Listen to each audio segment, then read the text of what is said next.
গোপালগঞ্জের কাশিয়ানীতে সরকারি খাল দখল করে পোল্ট্রি ফার্ম গড়ে তুলেছেন এক প্রভাবশালী ব্যক্তি। এতে ভোগান্তিতে পড়েছেন ৩ গ্রামের অন্তত ৩০,০০০ মানুষ।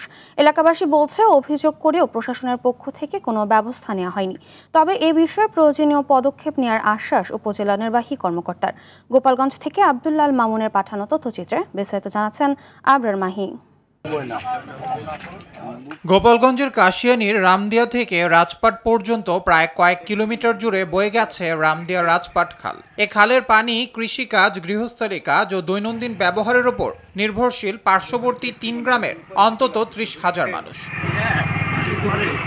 তবে ঘৃতকান্দি এলাকায় স্থানীয় আওয়ামী লীগ নেতাদের প্রভাব খাটিয়ে প্রভাবশালী অসীম সরকার সরকারি খালের ওপরই নির্মাণ করেছেন একটি পোল্ট্রি ফার্ম। ওই ফার্মের মুরগির বর্জ্য খালে ফেলার কারণে পানি দূষণ হচ্ছে। এতে নানা পানিবাহিত রোগে আক্রান্ত হচ্ছেন এলাকাবাসী।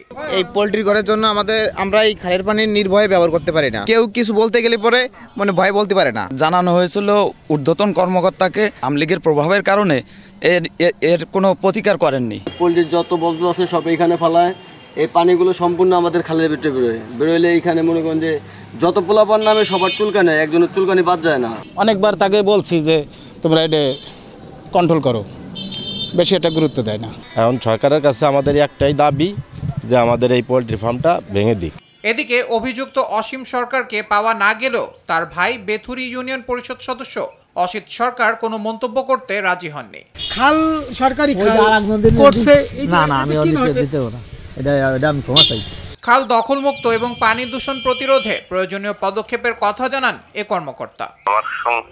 হলে আমি তাহলে এসেই তাহলে সব ব্যবস্থা নেব। হ্যাঁ, ওই এলাকায় আমাকে একটা অভিযোগ দিতে বলেন, আমি পাঠায় যে অবশ্যই ব্যবস্থা নেব। খালটি বাঁচাতে দ্রুত প্রশাসনের হস্তক্ষেপের দাবি ভুক্তভোগীদের। আবরার মাহি, RTV।